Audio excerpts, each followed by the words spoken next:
Welcome everybody to a new 3 count with Gino. A rarity. We're actually doing an AEW show here as they're doing Dynasty in Vancouver in 3 days time and April the 12th. Me and my buddy JP, who's part of our wrestling group. Hey, get down, Toddy. Toddy, get down. You see how excited Toddy is that I'm gonna be missing her for that show, right? Um Doggy. Hey, calm down. We've been playing all day. Hey, good girl. Um Sorry, guys, just a little bit of technical difficulties here. I got to charge up my battery. I'm still rocking the Italy shirt, if you can see that. We need help. Yes, we do. I know we do.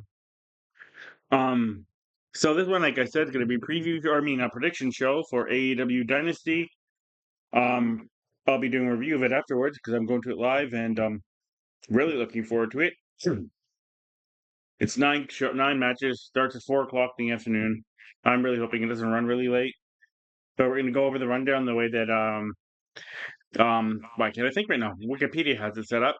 Our first match, and so far the only prelim match announced for the show, is going to be Alex Winter. Excuse me, guys. Alex Winter versus Marina Shafir. If you guys watched Dynamite this Wednesday from Edmonton, you saw that the United Empire is here, and Marina Shafir and Alex Winter actually fought 4 different times during that show. Um, I figured they're not just going to bring the United Empire for one match and send them back to Japan unless there's some kind of contractual obligations. I don't know. That being said, um, I don't know who's going to win, who's supposed to win this match. Marina Shafir's become kind of like everyone likes her, but she's kind of like a pre-annual jobber now. She loses to pretty much everyone, if that makes sense. I mean, she had a match versus Toni Storm. Toni Storm lost, and unfortunately, Ronda Rousey had to debut. And with Ronda Rousey debuting, there was a sucker punch, and Toni Storm is on the side. That being said, neither here nor there. I think Alex Winter is part of the Brawling Birds, and maybe she beats Marina Shafir. She gets a title shot because randomly out of nowhere. Tekla's going to be fighting Jamie Hayter, which I guess kind of goes back to the storyline of when Tekla debuted, who's the first person she attacked, Jamie Hayter.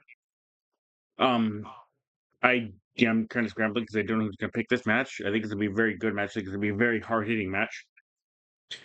Um,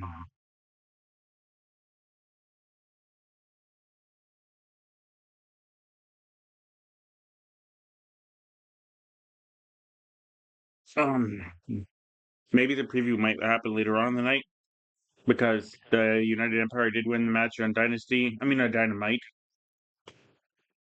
There's a chance that the Death Riders may want to get their W's back, and it may start with Marina Shafir versus Alex Winter. I think there might be a little bit of a distraction because I don't know if the United Empire is going to be there, but Marina Shafir always has either Yuta with her or Daniel Garcia or Claudio Castagnoli or Pac. I guess I don't know if Alex Winter is going to have anybody because I don't know if Jamie Hayes is going to be able to watch her back. No, it's just a tag team match. Maybe we get Mina Shirakawa because they were kind of together for a little bit and then that just ended. I'm gonna have to say that my personal prediction. I think that Marina Shafir is going to win this match. We get things kicked off with the Death Riders to start the show. According to Wikipedia, we also have FTR. Well, I know this because we have a great build up for this. It's probably been the best build on the entire card outside of Omega and MJF. I'm sorry, guys. Side note, unfortunate news. The Protostar Kyle. Oh God, I can't think of his last name now. Protostar Kyle. Kyle Fletcher is injured. He has a knee injury. They don't know how long he's to be out, but he is. It's bad enough. He has to vacate his title. So we're gonna have a gauntlet match for the TNT Championship. So that'll happen later on in the show. But according to Wikipedia, we have FTR versus Dax Harwood and FTR versus Cope and Cage, Adam Copeland and Christian Cage to kick off the show. Good old Canadian boys, legends of wrestling in general, not just Canada, home to try and take the Dastardly Champions down. If you've seen the latest episode of Dynamite, Christian Cage actually had his hand destroyed in the steel cage. I Pillmanized it. Very cool spot. It was even funny part about the whole thing is Stokely Hathaway jacked Christian Cage's watch right before it happened. Christian Cage had a couple great lines on the promo right before they got attacked. He told Dax and Cassidy visited their moms, and by visiting their moms, he meant he banged them. And after they won the belts, he's going to go bang Stokely Hathaway's mom. I mean, I'd like to say Copeland and Cage have a nice little run before their careers end, have them have the titles one more time. That'd be very cool. Sentimental thing, get the Canadian crowd going right away, right? To get them operating well. They don't have to take the titles for a long time, but they can hold them for a bit. Therefore, I'm gonna have to pick Christian Cage and Adam Copeland to win this match. John Moxley versus Will Ospreay is next, and like I said, Will Ospreay pinned Moxley clean. In their tag 4 or 8 man tag team match on Dynamite. John Moxley did break Will Ospreay's neck, sent him to the hospital, got him to have surgery. Will Ospreay might have got his win back on Dynamite. I don't know if that's gonna be how that ends, because usually with wrestling, if you win one show, you don't win the next one. And I think John Moxley might want to hang on to this belt for longer, or AEW may want him to, because I think Will Ospreay's on to bigger and better things. I think there's going to be shenanigans in this match, and like I said, once again, I don't know if the United Empire is still here, but we know the Death Riders are all there. But it's remember. Oh, forgot. Sorry, this is no interference matches, right? Because it's Continental Classic, 1-on-1. Time limit is 60 minutes, I believe. God, I hope this match does not go 60 minutes. Although it will be great. It'll be hard hitting. There will be blood. Moxley bleeds. Ospreay breathes. There should be blood in this match because it's a blood feud. Makes sense. Um, I don't know. I don't know. I think part of it, Moxley has to win to get the win back versus Ospreay, but I think Ospreay needs to get the belt to vindicate what happened to him. I don't know. I really don't know. I'm going to go with John Moxley. Just going with my gut here. Following that, we got Andrade, a leader who I'm very, very, very excited to watch. I finally get the chance to watch this guy. I've loved him for a long time. I never got a chance to watch him wrestle WWE when they really came here. And a man I don't want to watch die. It's the first time I'm going to watch Darby Allin wrestle, even though he's from Seattle. I don't think I've ever seen him wrestle in Vancouver. This is a singles match for some weird reason. The stipulation: if Darby Allin wins, he gets the title match. But if Andrade wins, nothing happens. I think AEW wants to pit the title on Darby Allin sooner rather than later.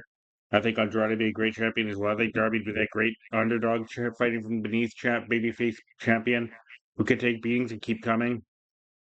And that's why I think the AEW wants to put the belt on him while he's hot. And then the crowd just loves Darby.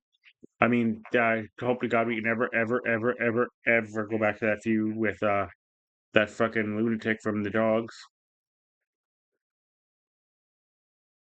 I can't think of his name right now, but the War Dogs. Gabe Kid. Sorry, I couldn't think of his name for a sec. That was something nobody has to watch again. Um, I don't see a way of Andrade winning this unless the Dog Callis family gets involved and screws Darby, because MJF paid them to keep Darby Allin away, right? Um, the Darby Allin doesn't really have many allies. The Don Callis family is ginormous, but they're also infighting with each other. I could see Darby Allin winning this match and then fighting his way up towards the title match, even though he's guaranteed one. He might win a few more matches. That might come out in my prediction of what's going to happen in the main event, because I'm picking Darby Allin to win this match. It's gonna be a fun match. It might be the match of the entire show, but we'll see. Actually, Will Ospreay Moxley might be, or this could be, because I am very, very, very stoked to see Tekla. That's all I've been talking about for a while. It's Tekla versus Jamie Hayter. This is gonna be a hard hitting match. I don't see them taking the belt though. This one might be the easiest prediction on the entire card. Jamie Hayter's fun. She's in the tag team. I think they might give the tag team titles to Jamie Hayter and Alex Windsor. I do not see them taking the title off of Tekla right now, at least not to somebody like Jamie Hayter, even though Jamie Hayter is very good. Hey guys, you can see Tony's head right there, can't you? Yeah, my baby girl, she's calmed down now. Um, wanna come up? Um, there she is. She's giving you guys some love by giving me some love. Um, thanks, Tots. Thanks, Tots. Like I said, this one's the easiest match on the whole card for me to predict. I think Tekla wins. I excuse me, guys. I kind of hope we get to see Sky Blue and God damn it, Julia Hart. I always forget people's names for some reason. I like them both. I think they're fun. I like to see them on the undercard, but nothing has been, excuse me, announced yet. As of right now, there's only like I said, the one prelim show, which kind of makes me happy. Following that, This one might be weird to predict. We got Tommaso Ciampa, Rush, and nobody else in this match, but it's a Casino Gauntlet match for the vacant AEW TNT Championship. And what that means, first person to win, to get a pinfall wins. There's going to be people coming out every like 15, 20 seconds. I think at some point we get to see Mark Briscoe return because he's not been seen on TV since Tommaso Ciampa turned heel and attacked him and kind of, in a way, joined FTR, but then didn't really join FTR and became that Sicilian psychopath. I think you're going to play that into storyline, and people, although AEW is not always the greatest long-term storytelling, I think this is a great time to do it. Um, since I don't know everybody that's going to be in this match, I'm going to see Kyle O'Reilly comes out at some point in this match, and for those of you that don't know, Kyle O'Reilly's been vacant from TV for quite some time now because he's been dealing with an ailing father who unfortunately just passed. Like I said, Kyle O'Reilly, nice little Canadian boy coming out again. Could be fun to see, get a huge reaction. He's actually a BC boy, so he's hometown. Um, like I said, if he comes out, I hope he wins because he's been chasing that title for a while from when Cope had it, and I got to see them wrestle almost 2 years ago when they were here. Awesome match, probably one of the best matches I've ever seen. Um, like I said, I can't really give a determination on this because I don't know everybody who's going to be in it. But if I'm going to go with the gut and I have a feeling something's going to happen, we're going to see people like Orange Cassidy, Roderick Strong in it. We will see Kyle O'Reilly. I have a feeling we're going to probably see the whole conglomeration. I'm assuming we'll see Mark Briscoe come out and just go after Trump and those two will brought on the back or something, leading to another match going on. And then eventually they'll both return to that title picture. My gut my gut and heart wants to go with Kyle O'Reilly winning this belt. I don't know, but like I said, I'm going to go with Kyle O'Reilly if he returns. Next we have the Young Bucks, Nick and Matt Jackson versus Don Callis' family's Kadush, the Rainmaker, who I'm very, very excited to watch, and Kenosuke Takeshita, or some people say Takeshita. I think we're going to see the final pin being pulled in this story that's been going on for months and years now between Kazuchika, say that 10 times fast, Kazuchika Okada and Kenosuke Takeshita. I think Takeshita is going to turn heat face. Don Callis is going to beat him down after they lose this match. The Young Bucks are going to make the save. And we already know that Takeshita has been promised a title shot versus Okada. That will happen on the next pay-per-view at Wembley. And I believe that's when Takeshita will take his vengeance on Don Callis' family. Sorry, guys. I'm struggling to talk right now because it's been a long, long day and I have not much sleep. This will be a fantastic match. All four of these men are fantastic professional wrestlers. The only thing I don't want is 75 million super kicks from the Young Bucks, but you know you're going to see that. Okada and Takeshita are very good technical wrestlers. I think it has a contender to be one of the best matches we see in 2026. It might be the tag team match of 2026. And we'll see what happens going forward, but I have a feeling this might be the tag team match of 2026. And after a year away, this is one match I'm not looking forward to seeing, but it's going to happen, and I'm going to enjoy seeing Judas. You'll probably even see me singing a video of it on Instagram or something. We got Chris Jericho taking on Ricochet, all because Jericho returned with the list and made bald jokes about Ricochet. This one's probably going to be easy to predict too. Jericho's going to be at home, kind of. He's in Canada. Ricochet is the heel everyone hates and loves to see lose. I think Ricochet should win this match. I think Chris Jericho's going to win this match. And this is one thing I've been waiting to see for a long time. Neither MJF or Kenny Omega wrestled last time we were in Vancouver. I love MJF. I love Kenny Omega. I've been wanting a long, long time to watch Kenny Omega wrestle. MJF as well. They're both fantastic. People I hate on MJF are idiots. They have no idea what they're talking about. The man can actually speak, and he's fantastic in the ring. Kenny Omega is arguably the greatest wrestler, pure wrestler people have ever seen. I legitimately have no idea who's going to win this match. I don't know which way AEW wants to go.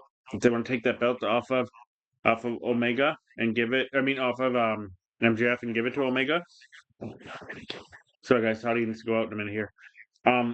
If they're going to give it to MJF, take it off MJF and give it to Omega for MJF to win it back, or give it to MJF and have him start another little feud with Darby Allin going forward. Either way, I'm happy with either decision they're going to do here. Like I said, I'm unsure what their actual plan is, but this is another Canadian boy going in Canada. He's from Winnipeg. Omega versus MJF. It's the God versus the Devil, the wrestling God versus the wrestling Devil, as he calls himself. Um, I don't think MJF's title run is gonna end this shortly. I wouldn't be surprised if MJF does lose and Kenny gets the belt for a little bit and then drops it to somebody else. or if Swerve Strickland comes back and beats Kenny down, because we haven't seen Swerve since he lost this match. Excuse me, guys, to Kenny to become the number one contender.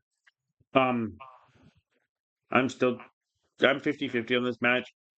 I'm going to say MJF's going to win. I would not be surprised if Kenny Omega does. Actually, you know what? I'm going to go Kenny Omega. You guys let me know what you think in the comments below. And I will be doing a live review of this on Monday after I get home from work. Or yes, I'll be not a live review, but I'll be doing a review of this show after I get home on Monday from work. I'm looking very much forward to watching this show, and I'll see you guys in a few days. All right, I'll talk to you later. Bye.